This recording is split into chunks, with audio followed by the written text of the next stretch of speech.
उपमुख्यमंत्री एकनाथ शिंदे यांच्या वाढदिवसानिमित्त कराडमध्ये रोड सेफ्टी मॅरेथॉन पार पडल्या।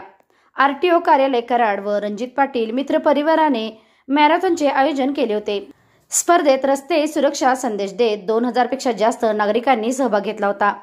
महाराष्ट्राचे माजी मुख्यमंत्री व उपमुख्यमंत्री एकनाथ शिंदे यांच्या वाढदिवसानिमित्त रस्ते सुरक्षा संदेश देण्यासाठी मॅरेथॉनचे आयोजन करण्यात आले होते।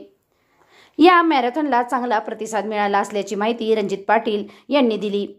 तसेच रस्ते सुरक्षेसाठी संदेश देण्यासाठी मॅरेथॉन पार पडले असून रस्ते सुरक्षेचा संदेश सर्वांपर्यंत पोहोचला असेल अशी अपेक्षा असल्याची प्रतिक्रिया आरटीओ अधिकारी यांनी दिली। एसके क्राईम न्यूज साठी संतोष कदम, कराड। महाराष्ट्र राज्याचे माजी मुख्यमंत्री माननीय व महाराष्ट्र राज्य उपमुख्यमंत्री माननीय नामदार एकनाथजी शिंदे साहेब यांना वाढदिवसाच्या लक्ष शुभेच्छा। आज साहेबांच्या 61व्या वाढदिवसानिमित्त कराड शहरात आरटीओ सुरक्षा मॅरेथॉन तर्फे भव्य मॅरेथॉन स्पर्धा आयोजित केलेल्या आहे। त्या स्पर्धेला कराड शहरातील व कराड तालुक्यातील सर्व क्रीडाप्रेमींनी व क्रीडा रसिकांनी भरपूर प्रतिसाद दिल्याबद्दल त्यांचे मनपूर्वक धन्य आभार।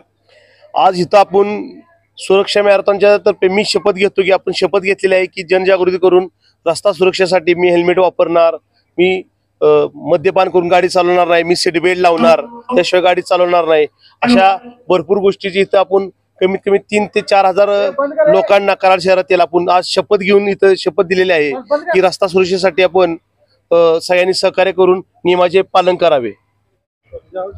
रस्ता सुरक्षा अभियान 2025 या शासनाने दिलेल्या निर्देशानुसार वेगवेगळ्या प्रबोधनात्मक गोष्टींद्वारे समाजमन जागृत करणं आणि समाजाला वाहन वापरण्याच्या संदर्भाने एक शिस्त लावणं, ह्या अनुषंगानं आजची ही मॅरेथॉन कराड उपप्रादेशिक परिवहन कार्यालय व रणजित नाना मित्र परिवार कराड यांच्या माध्यमातून घेतलेली आहे।